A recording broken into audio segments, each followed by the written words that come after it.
ಶ್ರೀಮಾನ್ ವೆಂಕಟನಾಥಾರ್ಯ ಕವಿತಾರ್ಕಿಕಕೇಸರಿ ವೇದಾಂತಾಚಾರ್ಯವರ್ಯೋ ಮೇ ಸನ್ನಿಧತ್ತಾಂ ಸದಾ ಹೃದಿ. ಶ್ರೀಮತೆ ರಾಮಾನುಜಾಯ ನಮಃ. ವ್ಯಾಸಂ ವಸಿಷ್ಠನಪ್ತಾರಂ ಶಕ್ತೇಃ ಪೌತ್ರಮಕಲ್ಮಷಂ ಪರಾಶರಾತ್ಮಜಂ ವಂದೇ ಶುಕತಾತಂ ತಪೋನಿಧಿಂ. ಕೃಷ್ಣಾಯ ವಾಸುದೇವಾಯ ಹರಯೇ ಪರಮಾತ್ಮನೇ ಪ್ರಣತಕ್ಲೇಶನಾಶಾಯ ಗೋವಿಂದಾಯ ನಮೋ ನಮಃ. ತಮ್ಮೆಲ್ಲರಿಗೂ ಅನೇಕ ಕೋಟಿ ಪ್ರಣಾಮಗಳು. ಶ್ರೀ ವಿಷ್ಣು ಸಹಸ್ರನಾಮದಲ್ಲಿ ಬರುವಂತಹ 47ನೇ ಶ್ರೀನಾಮ ಹೃಷೀಕೇಶ ಎಂಬುದು. ಈ ಹೃಷೀಕೇಶ ಎಂಬ ಶಬ್ದಕ್ಕೆ ಅರ್ಥವೇನು ಎಂಬುದನ್ನು ಭಾಷ್ಯವನ್ನು ಆಧಾರವಾಗಿಟ್ಟುಕೊಂಡು ತಿಳಿಯುವ ಪ್ರಯತ್ನ ಮಾಡೋಣ. ಶ್ರೀ ವಿಷ್ಣು ಸಹಸ್ರನಾಮಕ್ಕೆ ಶ್ರೀ ಪರಾಶರ ಭಟ್ಟರು ಭಗವದ್ಗುಣ ದರ್ಪಣ ಎಂಬ ಭಾಷ್ಯವನ್ನು ರಚನೆ ಮಾಡಿದ್ದಾರೆ.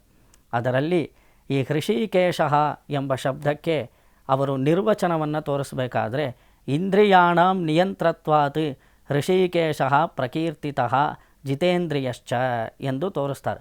ಇಂದ್ರಿಯಾಣಾಂ ನಿಯಂತ್ರತ್ವಾತ್, ಇಂದ್ರಿಯಗಳನ್ನು ತನ್ನ ಹತೋಟಿಯಲ್ಲಿಟ್ಟುಕೊಂಡವನು ಹೃಷೀಕೇಶನು.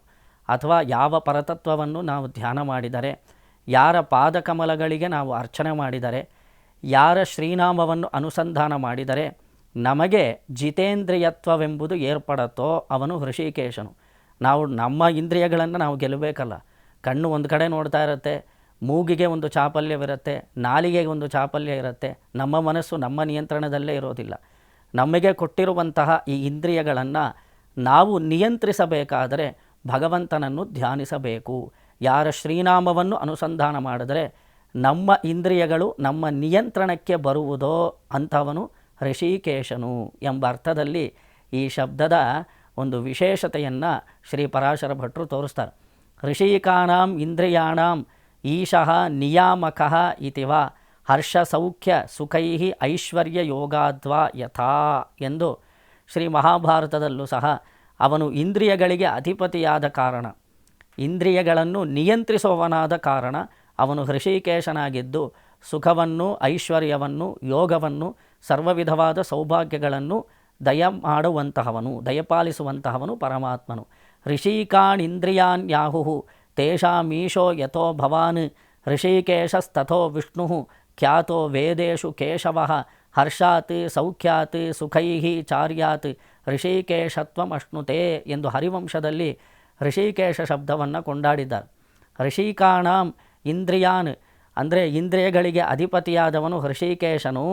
ಅವನು ವೇದದಲ್ಲಿ ಪ್ರತಿಪಾದಿಸಲ್ಪಟ್ಟ ಪರತತ್ವವಾಗಿದ್ದಾನೆ. ಅವನು ಕೇಶವನಾಗಿದ್ದಾನೆ. ಕ ಎಂದರೆ ಬ್ರಹ್ಮ, ಈಶ ಎಂದರೆ ಪರಮೇಶ್ವರ. ಬ್ರಹ್ಮನು ಅಧಿಕಾರ ಸ್ಥಾನದಲ್ಲಿರೋದಕ್ಕೂ ಪರಮೇಶ್ವರನು ಜಿತೇಂದ್ರಿಯತ್ವವನ್ನು ಪಡೆದುಕೊಳ್ಳುವುದಕ್ಕೂ ಅಂತರ್ಯಾಮಿಯಾದ ಹೃಷೀಕೇಶನೇ ಕಾರಣಭೂತನು ಎಂದು ನಮಗೆ ಹರಿವಂಶದಲ್ಲಿ ತೋರಿಸಿದ್ದಾರೆ. ಇದಕ್ಕೆ ಸಂಬಂಧಿಸಿದ ಹಾಗೆ ನಾವೊಂದು ಪುಟ್ಟ ಕಥೆಯನ್ನು ಸ್ಮರಿಸಿಕೊಳ್ಳಬಹುದು. ಹಿಂದೆ ದೇವಾಸುರರು ಅಮೃತ ಮಥನ ಮಾಡ್ತಾರೆ. ಆ ಕಥೆ ನಿಮಗೆಲ್ಲ ಗೊತ್ತೇ ಇದೆ. ಮೇರು ಪರ್ವತವನ್ನು ಕಡೆಗೋಲನ್ನಾಗಿಸಿ ವಾಸುಕಿ ಎಂಬ ದೊಡ್ಡ ಸರ್ಪವನ್ನು ಹಗ್ಗವಾಗಿ ಮಾಡಿಕೊಂಡು ಕ್ಷೀರಸಾಗರದ ಮಥನವನ್ನು ಮಾಡ್ತಾರೆ ದೇವಾಸುರರು. ಒಂದು ಕಡೆ ದೇವತೆಗಳು, ಇನ್ನೊಂದು ಕಡೆ ಅಸುರರು ಇಬ್ಬರೂ ಸೇರಿ ಮಥನ ಮಾಡಬೇಕಾದ್ರೆ ಆ ಮೇರು ಪರ್ವತವು ಕಳಚಿ ಬೀಳಲು ಅದನ್ನು ಪುನಃ ಆರೋಹಣ ಮಾಡೋದಕ್ಕೋಸ್ಕರ ಭಗವಂತನಾದ ನಾರಾಯಣನು ಕೂರ್ಮ ರೂಪವನ್ನು ತಾಳಿ ಆ ಪರ್ವತವನ್ನು ತನ್ನ ಬೆನ್ನಿನ ಮೇಲೆ ಹೊತ್ತು ಇವರಿಬ್ಬರು ಮಥನ ಮಾಡುವುದಕ್ಕೆ ಅನುಕೂಲ ಮಾಡಿಕೊಡುತ್ತಾನೆ. ದೇವಾಸುರರ ಅಮೃತ ಮಥನಕ್ಕೆ ಸಹಾಯ ಮಾಡಿದವನು ಅಥವಾ ಅನುಗ್ರಹ ಮಾಡಿದವನು ಪರಮಾತ್ಮನಾದ ಕಾರಣ ಅವನು ಕೂರ್ಮರೂಪಿಯಾದ ಸಾಕ್ಷಾತ್ ಭಗವಂತನು. ಅವನು ದೇವಾಸುರರಿಂದ ವಂದಿಸಲ್ಪಡುವವನು. ಅಂತಹ ಪರಮಾತ್ಮನ ದೆಸೆಯಿಂದ ಇವರೆಲ್ಲ ಅಮೃತ ಮಥನ ಮಾಡ್ತಾರೆ. ನೋಡಿ, ಅಮೃತ ಬರೋದಕ್ಕಿಂತ ಮುಂಚೆ ಹಲವಾರು ವಸ್ತುಗಳು ಕ್ಷೀರಸಾಗರ ಮಥನ ನಡೆದಾಗ ಬಂತು. ಅದರಲ್ಲಿ ಉಚ್ಚೈಶ್ರವಸ್ಸು, ಕಲ್ಪವೃಕ್ಷ ಇತ್ಯಾದಿ ವಸ್ತುಗಳೆಲ್ಲ ಬರುತ್ತೆ. ಕಡೆಯಲ್ಲಿ ಮಹಾಲಕ್ಷ್ಮಿ ಕೂಡ ಈ ಕ್ಷೀರಸಾಗರದಿಂದ ಆವಿರ್ಭವಿಸ್ತಾಳೆ. ಕೌಸ್ತುಭ ಮಣಿ ಕೂಡ ಬರುತ್ತೆ. ಆದರೆ ಇದೆಲ್ಲದಕ್ಕೂ ಮೊದಲು ಬಂದಿದ್ದು ವಿಷ. ಆ ವಿಷ ಲೋಕವನ್ನೇ ಸುಡೋದಕ್ಕೆ ಪ್ರಾರಂಭ ಮಾಡಿಬಿಡತ್ತೆ. ಆ ವಿಷಬಾಧೆಯಿಂದ ಎಲ್ಲರೂ ಪಾರಾಗಲು ಪರಮೇಶ್ವರನ್ನು ಪ್ರಾರ್ಥನೆ ಮಾಡ್ತಾರೆ. ಆಗ ಗಂಗಾಧರನಾದ ಸಾಕ್ಷಾತ್ ಪರಮೇಶ್ವರು ಆ ವಿಷವನ್ನು ಉಂಡು ತನ್ನ ಕಂಠದಲ್ಲಿ ವಿಷವನ್ನು ಸ್ತಂಭನ ಮಾಡಿಕೊಳ್ಳುತ್ತಾರೆ. ನೋಡಿ, ಅದಕ್ಕೊಂದು ಕಥೆ ಹೇಳ್ತಾರೆ. ಪಾರ್ವತೀದೇವಿ ಕಂಠದಿಂದ ವಿಷ ಕೆಳಗಡೆ ಇಳಿಯದೇ ಇರೋ ಹಾಗೆ ತಾನು ಕಂಠ ಪ್ರದೇಶದಲ್ಲಿದ್ದು ತಾನು ತಡೆದಳು ವಿಷವನ್ನು ಅಂತ ಹೇಳ್ತಾರೆ. ಹಾಗೆ ಪರಮೇಶ್ವರನು ನಂಜುಂಡನು. ಆ ವಿಷವನ್ನು ತಾನು ಉಂಡು ಲೋಕವನ್ನು ಕಾಪಾಡಿದನು. ದೇವಾಸುರರಿಗೆ ವಿಷಬಾಧೆಯನ್ನು ನೀಗಿಸಿದವನು. ಮೊದಲು ಕುಡಿದಿದ್ದು ವಿಷ ನೋಡಿ, ಪರಮೇಶ್ವರ ಸಾಕ್ಷಾತ್ ವಿಷ ಕುಡಿತಾನೆ, ಕಂಠಸ್ಥಳದಲ್ಲಿ ಅದನ್ನು ಇರಿಸಿಕೊಳ್ಳುತ್ತಾನೆ. ಆದ್ದರಿಂದ ಅವನು ಶ್ರೀಕಂಠ ಅಥವಾ ವಿಷಕಂಠ ಎಂಬ ಶ್ರೀನಾಮಗಳಿಂದ ಕೊಂಡಾಡಲ್ಪಡುತ್ತಾನೆ ಪರಮೇಶ್ವರನು. ಆ ಕಾಲದಲ್ಲಿ ಅವನು ಕೈಲಾಸದಲ್ಲಿರಬೇಕಾದ್ರೆ ಪುನಃ ಅವರು ಕ್ಷೀರಸಾಗರ ಮಥನ ಮುಂದುವರಿಯುತ್ತೆ. ಆ ಸಮಯದಲ್ಲಿ ಮೋಹಿನಿ ಅವತಾರವನ್ನು ಪರಮಾತ್ಮ ಮಾಡ್ತಾನೆ. ಆ ಮೋಹಿನಿ ಅವತಾರ ಮಾಡುವುದರ ಮೂಲಕ ಅಸುರರನ್ನು ವಂಚಿಸಿ ದೇವತೆಗಳಿಗೆ ಆ ಅಮೃತಪಾನವನ್ನು ಮಾಡಿಸ್ತಾನೆ ಮಹಾವಿಷ್ಣು. ಅದರ ಮುಂದುವರೆದ ಕಥೆ. ಆದರೆ ಈ ಮೋಹಿನಿ ರೂಪಿಯಾದ ಪರಮಾತ್ಮನನ್ನು ಪರಮೇಶ್ವರ ನೋಡಿರಲಿಲ್ಲ. ಆ ಸಮಯದಲ್ಲಿ ಅವನು ವಿಷವನ್ನು ಉಂಡ ನಂತರ ಕೈಲಾಸದಲ್ಲಿ ತಾನು ವಿಶ್ರಮಿಸಿಕೊಳ್ಳಬೇಕಾದ್ರೆ ಪಾರ್ವತೀದೇವಿ ಒಂದು ಪ್ರಶ್ನೆ ಕೇಳ್ತಾಳೆ.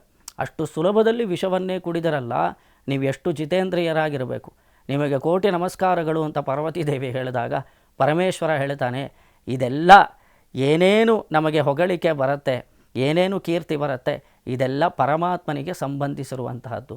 ನನ್ನದೇನು ಇದು ದೊಡ್ಡದು ವಿಷಯ ಏನೂ ಇಲ್ಲ. ನಾನು ವಿಷವನ್ನು ಕುಡಿದೆ, ಆದರೆ ನನ್ನ ಅಂತರ್ಯಾಮಿಯಾಗಿರುವಂತಹ ಪರಮಾತ್ಮ ನನಗೆ ಅನುಗ್ರಹ ಮಾಡಿದ. ಅವನ ಅನುಗ್ರಹವಶಾತ್ ನಾನು ವಿಷವನ್ನು ಕಂಠದಲ್ಲೇ ಇರಿಸಿಕೊಂಡೆ. ವಿಷ ನನ್ನನ್ನು ಬಾಧಿಸಲಿಲ್ಲ. ವಿಷ ಕುಡಿದರೂ ಕೂಡ ವಿಷಬಾಧೆ ಏರ್ಪಡದೇ ಇರೋದಕ್ಕೆ ಕಾರಣ ನನ್ನ ಒಳಗಡೆ ನೆಲೆಸಿರುವಂತಹ ನಾರಾಯಣ. ಅವನೇ ನನಗೆ ಈ ಜಿತೇಂದ್ರಿಯತ್ವವನ್ನು, ನನಗೆ ಈ ಪರಮಾನುಗ್ರಹವನ್ನು ಮಾಡಿದ್ದಾನೆ ಅಂತ ಪರಮೇಶ್ವರ ಹೇಳ್ತಾನೆ.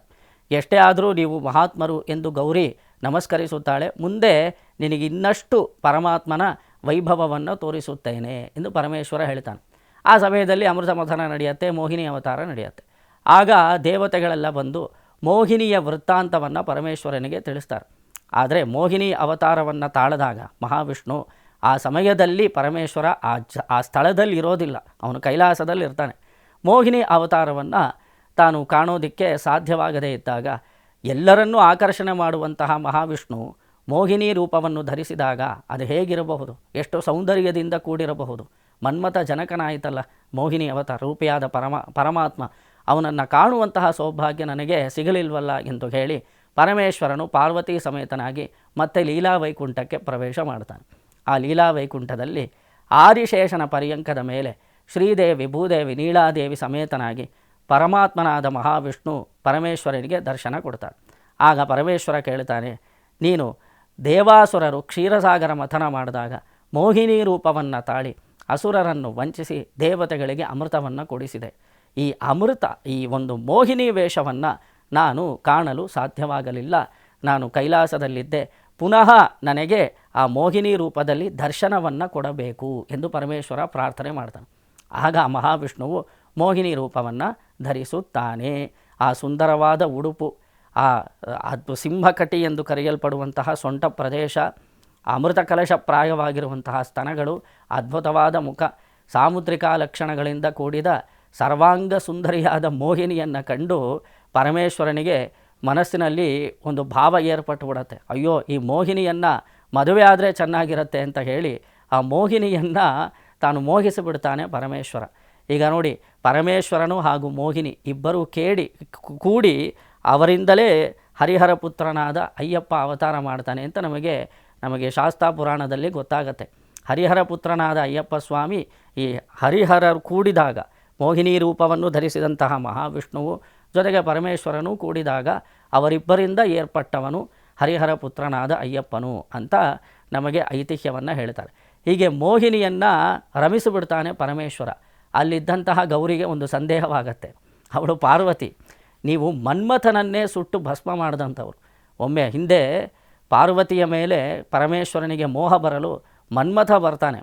ಅವನು ಹೂಬಾಣವನ್ನು ಪರಮೇಶ್ವರನ ಮೇಲೆ ಪ್ರಯೋಗ ಮಾಡಿದಾಗ ಆಗ ಪರಮೇಶ್ವರನು ತನ್ನ ಮೂರನೇ ಕಣ್ಣನ್ನು ತೆರೆದು ಮನ್ಮಥನನ್ನು ಭಸ್ಮ ಮಾಡಿದವನು. ಅಷ್ಟೆಲ್ಲ ಇಂದ್ರಿಯಗಳನ್ನು ಕಟ್ಟುಪಾಡಿನಲ್ಲಿ ಇಟ್ಕೊಂಡಂತಹ ಪರಮೇಶ್ವರನು ಮಹಾವಿಷ್ಣು ಮೋಹಿನಿ ರೂಪ ತಾಳಿದ ನಂತರ ಅವನ ಮೇಲೆ ಮೋಹಗೊಂಡನಲ್ಲ ಅಂತ ಕೇಳಿದ್ರೆ ಆಗ ಗೌರಿ ಕೇಳ್ತಾಳೆ, ಈ ಮೋಹಿನಿ ರೂಪಕ್ಕೆ ನೀವು ಸೋತ್ರಲ್ಲ ಅಂತ ಕೇಳಿದಾಗ ಅದಕ್ಕೆ ಪರಮೇಶ್ವರ ಹೇಳ್ತಾರೆ, ನಾನು ಇವಾಗ ಗೊತ್ತಾಯಿತೆ ಪರಮಾತ್ಮನ ಒಂದು ವೈಭವ ಇದು ನೋಡು. ಅವನು ನನಗೆ ಅಂತರ್ಯಾಮಿಯಾಗಿದ್ದರಿಂದ ಅವನು ನನಗೆ ಅನುಗ್ರಹ ಮಾಡಿದ ನಂತರವೇ ನಾನು ಮನ್ಮಥನನ್ನು ಭಸ್ಮ ಮಾಡಿದೆ.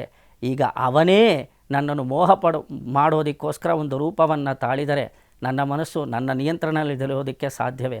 ನಮಗೆ ನಿಯಂತ್ರಣವಾಗಲಿ, ಇಂದ್ರಿಯಗಳನ್ನು ತಮ್ಮ ನಿಯಂತ್ರಣದಲ್ಲಿ ಇಟ್ಟುಕೊಳ್ಳುವಂತಹ ಒಂದು ಜಿತೇಂದ್ರಿಯತ್ವವಾಗಲಿ ಅದು ಪರಮಾತ್ಮನ ಅನುಗ್ರಹ ದಶೆಯಿಂದ ಮಾತ್ರ ಬರುತ್ತೆ. ಕಾರಣ ಅವನು ಹೃಷಿಕೇಶನು. ನಾರಾಯಣನು ನಮ್ಮ ಅಂತರ್ಯಾಮಿಯಾಗಿ ಎದ್ದಿದ್ದರಿಂದ ನನಗೆ ಜಿತೇಂದ್ರಿಯತ್ವ ಬಂತು. ನನಗೆ ವಿಷ ಕುಡಿದಾಗಲೂ ಕೂಡ ನನಗೆ ವಿಷಬಾಧೆ ಏರ್ಪಡಲಿಲ್ಲ. ನಾನು ಮನ್ಮಥನನ್ನು ಭಸ್ಮ ಮಾಡಿದೆ. ಆದರೆ ಅದೇ ಮಹಾವಿಷ್ಣು ಮೋಹಿನಿ ರೂಪವನ್ನು ತಾಳಿದಾಗ ನಾನು ಮೋಹಗೊಂಡೆ. ಆದ್ದರಿಂದ ಅವನು ಹೃಷಿಕೇಶ ಎಂದು ಕರೆಯಲ್ಪಡುತ್ತಾನೆ ಎಂದು ಪರಮೇಶ್ವರ ಹೇಳ್ತಾನೆ. ಶ್ರೀಮತೆ ರಾಮಾನುಜಾಯ ನಮಃ.